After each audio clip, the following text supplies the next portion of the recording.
নমস্কার বন্ধুরা, অভিনব চৈতিস ব্লগে তোমাদের সবাইকে আবার একবার স্বাগত জানিয়ে আজকে নতুন আর একটা ব্লগ শুরু করছি। আজকে শনিবার, ঘড়িতে এখন ওই রাত্রি 8:30টার মতো বাজে। সকাল থেকে ব্লগটা না শুরু করে এত রাত্রিরে কেন শুরু করলাম ভাবছো তো? আসলে আজকে শনিবার হলেও রিকের স্কুলে ছিল একটা মিটিং, গার্জেন মিটিংয়ের জন্য আমাকে যেতে হয়েছিল, আর সেখানে অনেকক্ষণ সময় লেগেছিল। আর দাদাও সকাল থেকে এই পুজোর চাঁদা তোলার কাজে ব্যস্ত, তো সেভাবে ঘরে রান্না খাওয়া কিচ্ছু হয়নি। আমি বাড়ি আসতে আসতেও 2:30 বেজে গেছিলো। কোনো রকমে নিরামিষের একটু সেদ্ধ ভাত করে সকলে খেয়ে নিয়েছি। আর বিকেল বিকেল একটু, যেহেতু আজকে শনিবার নিরামিষ, তাই অল্প করে একটু পরোটা, আলুর তরকারি, মিষ্টি আনা হয়েছিল, সেই দিয়ে রাত্রের রান্না হয়ে গেছে। দাদা যদিও এখনও সে চাঁদা তুলতেই গেছে, আস্তে আস্তে হয়তো 9টা 9:30 বাজবে, তারপরে খাওয়া দাওয়া করেই বেরোবে অফিসের জন্য। আর আমি এই ফাঁকে একদম জোর কদমে লেগে পড়েছি, দেখতে পাচ্ছ, কিছু রান্না বান্নার মশলা তৈরি, তোড়জোড় ব্যবস্থা করতে। আসলে আমার বড়মশাইয়ের সামনেই জন্মদিন, তো জন্মদিন উপলক্ষে তাকে একটু কিছু ভেবেছি মোগলাই খাবার রান্না করে খাওয়াবো, কিন্তু সম্পূর্ণটাই তাকে না জানিয়ে। মানে সে জানতে পারলেই তো তার যত রাজ্যের আপত্তি, না বিরক্ত, তা সেই জন্য তার আড়ালে আস্তে আস্তে কাজকর্ম সেরে গুছিয়ে রাখছি। তো প্রথমেই দেখতে পেলে 4টে ডিম সেদ্ধ করে রেখেছি, সেটা দিয়ে ইচ্ছা আছে একটু চপ বানাবার। আর এখানে মোগলাই খাবার বলতে এটা চিকেন চাপ বানাবো, তো সেই জন্য আগে অনেকটাই চিকেন আনা হয়েছিল, ধুয়ে পরিষ্কার করে রেখে দিয়েছি। আর ওখানে মোগলাই খাবার রান্না হবে, মোগলাই মশলা তৈরি হবে না সেরকম তো ভাবাও যায় না, তাই বিরিয়ানির মশলাটা আগে তৈরি করে নিলাম, যেটা সমস্ত মোগলাই খাবার রান্নাতেই দিতে ভীষণ রকম দরকার হয়। আর এখানে চাপের মশলা পেঁয়াজ, আদা, রসুন, কাঁচা লঙ্কা, টক দই, পোস্ত, চারমগজ, কাজু বাদাম সব দিয়ে মোটামুটি একটা ভালোভাবে মিক্স বানিয়ে নিয়েছি আলাদা আলাদা করে। পেঁয়াজ, আদা, রসুন, কাঁচা লঙ্কা টমেটো একটা পেস্ট করেছি, আর ওদিকে পোস্ত, কাজু বাদাম, চারমগজ, টক দই দিয়ে একটা পেস্ট করে নিয়েছি। তাতে বেশ, যেহেতু মাংসটা অনেকটা আছে, প্রায় 1.5 কিলোর মতো, তো এখানে প্রায় 3 চামচের মতো বিরিয়ানির মশলাটা দিয়েছি, 4 চামচ মতো ছাতু দিচ্ছি, আর দেখতেই পেলে পরিমাণ মতো হলুদ গুঁড়ো, কাশ্মীরি লাল লঙ্কার গুঁড়ো, এছাড়াও লবণ, 1 চামচ মিষ্টি, গোলাপ জল, কেওড়া জল, আর অবশ্যই করে যেটা মোগলাই খাবারের মেন জিনিস সেটা হচ্ছে মিঠা আতর, সেটা তো দিতেই হবে। সব দিয়ে ভালোভাবে মানে মিশ্রণটা তৈরি করে তাতে চিকেনটাকে দিয়ে মাখিয়ে একদম ওভারনাইটের জন্য ফ্রিজে ঢুকিয়ে নেব। কারণ এই মোগলাই খাবার করতে সবথেকে যেটা আমার মনে হয়, যে কোনো রান্না মোগলাই খাবারের রান্নাগুলো কিন্তু ভীষণ সহজ, কিন্তু তার একটু জোগাড়যন্ত্রের ব্যাপারটাই একটু বেশি থাকে। আর আমার কাছে তো সব থেকে সহজ মোগলাই খাবার, টেস্টি, সকলের পছন্দ হবে, সেটা এক কথায় হচ্ছে চাপ। তো ওই জন্যই চাপটা করব বলে একদম জোর কদমে সন্ধ্যে থেকে সমস্ত জোগাড়জান্তি করে আগে ম্যারিনেটটা করে নিচ্ছি। আর ম্যারিনেট করতে তো অবশ্যই একটু তেল দিতে হবে, তাই প্রায় ওই 2 চামচের মতো সাদা তেল দিয়ে মিশ্রণটা তৈরি করে রাখছিলাম আমি, কিন্তু রিকবাবু চলে এসছে আমার কাজে হাত বাটাতে। আসলে কাজ করবে থেকে বেশি আমাকে বিরক্ত করে, তো ওই জন্য ও বলল, মা তুমি সব মশলা যখন দিয়ে দিয়েছো, চিকেনটা মাখাবো আমি। তো সেই জন্য ও চিকেনটাকে মাখিয়ে দিচ্ছে। এটা মাখানো হয়ে গেলে আগে ফ্রিজে ঢুকিয়ে রেখে দেবো, ওভারনাইট হয়ে থাকলে আর পরের দিন তো চিকেন রান্নার বেশি কাজ থাকে না। মোটামুটি 90% কাজ এটাতেই করা হয়ে গেছে, আর 10% কাজ যেটা বাকি রয়েছে সেটা আগামীকাল হবে। তো দাদা এখনো এসে পৌঁছায়নি, ওদিকে চাপটা রেডি হয়ে গেছে বলে আমি মনে করলাম এদিকে চপ বানাবার জন্য একটুখানি পুরটা তৈরি করে নিই। তো সকালবেলা বলা ভুল, একটু বেলার দিকেই মাকে পাঠিয়েছিলাম বাজারে।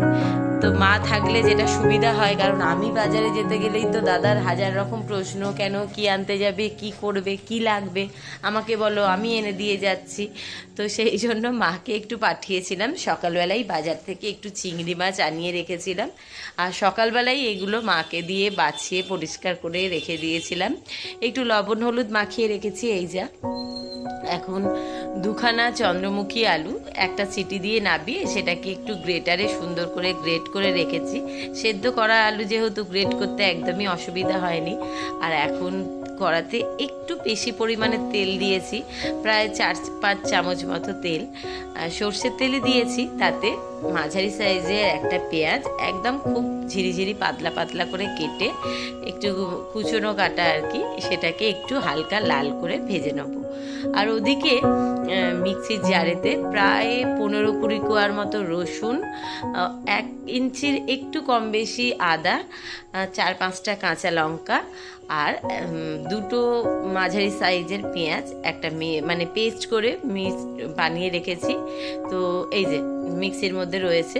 পেঁয়াজটা হালকা লাল হলে এই মশলাটা দিয়ে দেবো, দিয়ে ভালোভাবে কষিয়ে একটা পুর তৈরি করব। তো পুরটাতে ইচ্ছা ছিল যে ভেটকি মাছের যেগুলো হয় ফিলে কাটতে গেলে বা হচ্ছে ফিশ ফিঙ্গার কাটতে গেলে সাইডে অনেক ছোট ছোট কুচো কুচো থাকে, তো সেই দিয়ে পুরটা বানাবো বলে ভেবেছিলাম। কিন্তু কিছু করার নেই, যেহেতু দাদাকে না জানিয়ে সমস্ত ব্যবস্থাটা করব বলে চিন্তা করেছি। আর হঠাৎ করেই রিকে স্কুলে আজকে গার্জেন মিটিং পড়ে গেছিল, তাই আমার বাজারে যাওয়ার একদম সুযোগ ছিল না। আসলে এই সমস্ত আনতে গেলে একটু হরগঞ্জ বাজার না গেলে হয় না। সামনের বাজারে চিংড়ি মাছ বা অন্য কোনো মাছ পাওয়া গেলেও ভেটকি মাছের ফিলে টিলে অত পাওয়া যায় না। তো মাকে দিয়ে অগত্যা এইটা আনাতে হয়েছে। তো এখানে মশলাটা বেশ সুন্দর একটা লাল লাল মতো ভাজা হয়ে এসছে, আর মশলাটা থেকে খুব সুন্দর একটা ভাজার গন্ধও আসছে। যেটা হয় সারা বছর আমার জন্মদিন হোক বা রিকের জন্মদিন হোক বা বিবাহ বার্ষিক হোক বা ছোট বড় সমস্ত কিছুতে দাদার কিন্তু ভীষণ রকম নজর। সে দায়িত্ব নিয়ে দাঁড়িয়ে বাজার দোকান হোক, কিছু কেনাকাটা হোক, সমস্ত কিছু করবে। কিন্তু কথা হচ্ছে নিজের জন্মদিন, নিজের ছবি তোলা, নিজের কোনো কিছুতেই তার ভারী আপত্তি। সে ওই কোনো রকমে হচ্ছে তো ঠিক আছে, তোমরা আনন্দ করলেই আমি খুশি। তো সেটা তো আর আমরা মেনে নিতে পারি না। যে মানুষটা সারা বছর আমাদের আনন্দে খুশি হয়, তাকেও তো আমাদেরও ইচ্ছা হয় বছরে একটা দিন একটু স্পেশাল ফিল করাবার জন্য। আসলে মেন ব্যাপার হচ্ছে মুখে কিছু না বললেও মনের কথা তো সেটা সবসময় লুকানো যায় না, সে যতই নিজে থেকে লুকাবার চেষ্টা করুক না কেন। এই সমস্ত বিশেষ দিনগুলোতে বিশেষ করে নিজের মানুষগুলোর, কাছের মানুষগুলোর কথা বেশি মনে পড়ে। সারা বছর তারা সবসময় শয়নে স্বপনে চিন্তায় ভাবনায় থাকলেও এই জন্মদিনের বলে যে আমাদের জীবনের প্রত্যেকের জীবনের স্পেশাল এই একটা দিনে বেশি করে সবার প্রথমে যার কথা মনে পড়ে সে হচ্ছে বাবা মা। আর তোমাদের দাদার আবার জীবনে বাবা মায়ের ভূমিকা সেটা সবার জীবনেই হয়তো অপরিসীম। এই জন্মদিনের আগে বাবু মানে আমার শ্বশুরমশাই, সে যারই জন্মদিন হোক না কেন তাকে কাছে ডেকে পাশে বসিয়ে সে কি খাবে, তার পছন্দের কী মেনু হবে, কি রান্না বান্না হবে, সে আমরা যতই মুখে এটা করলেই হয়ে যাবে ওটা করলেই হয়ে যাবে বলি না কেন, তিনি কিন্তু শোনবার মানুষ ছিলেন না। তিনি একদম পঞ্চ ব্যঞ্জন সেই ব্যবস্থা করবেন, শুক্তো থেকে চাটনি, তার মধ্যে কোনোটাই বাদ যাবে না। ডিমটা হতো না, আর আগে আগে তো মাংসও হতো না, কিন্তু মানে আমার দেওর বা তোমাদের দাদা দুজনেই কেউ তেমনভাবে মাছের খুব একটা ভক্ত ছিল না। খেত না যে তা না, ওই কোনো রকমে একটু এত মাংস খেতেই বেশি ভালোবাসতো।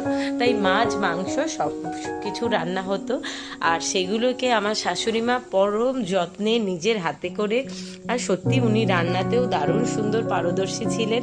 এত সুন্দর অসাধারণ ওনার হাতের রান্না ছিল, তার গুণ না গিয়ে থাকতে পারা যাবে না, তার গুণ গিয়েও শেষ করে উঠতে পারা যাবে না। আমার রান্নার হাতে করি কিন্তু সম্পূর্ণ তার কাছ থেকে। তো সেই সমস্ত কথাগুলো হয়তো এই সমস্ত দিনে তোমাদের দাদার বিশেষ করে মনে পড়ে, তাই একটু নিজে থেকে গুটিয়ে থাকে আর কি। ওইদিকে মশলাটা পেঁয়াজ আদা রসুনের সঙ্গে সমস্ত গুঁড়ো মশলা, লবণ, সামান্য একটু মিষ্টি, হলুদ, তারপর লাল লঙ্কার গুঁড়ো, একটুখানি জিরে গুঁড়ো, ধনে গুঁড়ো সমস্ত দিয়ে ভালোভাবে কষিয়ে নিয়েছিলাম। আর তারপরে চিংড়ি মাছটাকে দিয়ে ভালোভাবে কষানো হয়ে যাওয়ার পর ভাজা মশলা মানে ধনে জিরে আর গোটা গরম মশলা ভেজে গুঁড়িয়ে রেখেছিলাম, সেই মশলা ছড়িয়ে গ্রেট করা আলুটাকে দিয়ে ভালোভাবে মিশিয়ে নিয়েছিলাম। আর যেহেতু মানে মশলাটা একটুখানি ধরতে সুবিধা হবে বলে প্রায় 2 চামচের মতো বিস্কুট গুঁড়ো দিয়েছিলাম, সেটা দিয়ে ভালোভাবে নাড়াচাড়া করে পুরটা নামিয়ে নিয়েছি। পুরটা বেশ দেখলাম অনেকটা মতনই হয়েছে, তাই খানিকটা তুলে ফ্রিজে ঢুকিয়ে রেখেছি। আর বাদ বাকিটা ঠান্ডা করে, ডিমগুলো তো সবার প্রথমেই সেদ্ধ করে রেখেছিলাম, সেটাকে 2 হাতখানা করে কেটে তাতে একটুখানি লবণ, একটু গোলমরিচের গুঁড়ো, একটু লাল লঙ্কার গুঁড়ো ছড়িয়ে মাখিয়ে নিয়ে এরম আধখানা করে কেটে পুরের ওপর উল্টে দিয়ে এরমভাবে রেডি করে নিচ্ছি চপটা। এরপর এটাকে ডিমে প্রথমে একটুখানি বিস্কুট গুঁড়োতে লাগিয়ে নেবো, তাহলে মশলাটা নরম যেহেতু ভেঙে যাবে না। তারপরে ডিমে কোটিং করে আবার বিস্কুট গুঁড়ো লাগিয়ে একটু ফ্রিজে রেখে দেবো সারা রাত্রি, তাহলে টেনে যাবে। আর আগামীকাল যখন ভেজে দেবো তখন মচমচে খেতে ভালোই লাগবে। সে যতই না করুক না কেন, আমি আর রিক প্রত্যেক বছরই চেষ্টা করি যে তাকে আড়াল করে, তার থেকে লুকিয়ে যতটুকুনি ছোটোখাটো একটু আধটু রান্নাবান্না হোক বা তাকে স্পেশাল কিছু জন্মদিনে গিফট দেয়া হোক, একটুখানি ছোটোখাটো একটা সারপ্রাইজ জন্মদিন তাকে গিফট করবার জন্য। তো তারই প্রস্তুতি চলছে। এরই মধ্যে তোমাদের দাদা এসে স্নান করে খাওয়া দাওয়া করে যদিও অফিস বেরিয়ে গেছিলো, সেটা আর ভিডিওটা তুলিনি, তাহলে অনেক বড় ভিডিও হয়ে যেত। তো তখন মশলাটা করে ঠান্ডা করতে একদিকে ঢাকা দিয়ে রেখে দিয়েছিলাম। ও বেরিয়ে যাওয়ার পর আমি আর রিক দুজন মিলে হাত লাগিয়ে বসে বসে একটুখানি, ডিমটা তো তৈরি করা হয়ে গেছে চপটা, এবার ওই ডিমের মধ্যে লবণ, গোলমরিচের গুঁড়ো, 1 চামচ একটুখানি কর্নফ্লাওয়ার দিয়ে নিয়েছি। আর এদিকে বিস্কুট গুঁড়োটার উপরও অল্প একটু লবণ ছড়িয়ে নিয়ে এবার চপগুলো গড়ে নেব। যাই হোক, ভিডিওটা তোমাদের কেমন দেখতে লাগছে সেটা কিন্তু অবশ্যই কমেন্ট বক্সে জানাতে ভুলো না। সেই সঙ্গে ভিডিওটা ভালো লাগলে অবশ্যই একটা লাইক করো, বন্ধু বান্ধবের সঙ্গে শেয়ার করো। কে কোথা থেকে আমার ভিডিওটা দেখছো সেটাও কিন্তু কমেন্ট বক্সে কমেন্ট করে জানাবে। তোমাদের এই কমেন্টগুলো পড়তে দেখতে ভীষণ ভালো লাগে আর দেখে মনও ভরে যায়। সেই সঙ্গে সঙ্গে আরও ভালো লাগে কে কোথা থেকে ভিডিওগুলো দেখছে সেটা জানতে পারলে। আর ভিডিওটা ভালো লাগলে অবশ্যই কমেন্ট বক্সে একটা কমেন্ট করে তোমাদের মতামত জানাবার সঙ্গে সঙ্গে একটা লাইক করো, পাশে থাকা বেল বাটনটাকে অল করে দিও, চ্যানেলটাকে সাবস্ক্রাইব করে দিও। আর যারা ফেসবুক থেকে দেখছো তারা পেজটা অবশ্যই ফলো করো।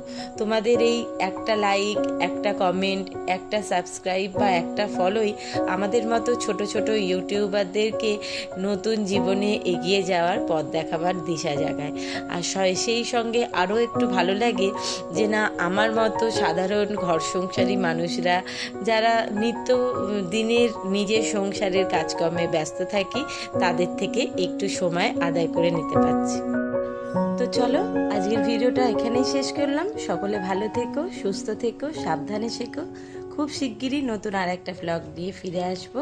এখনের মতো শুভরাত্রি, টাটা।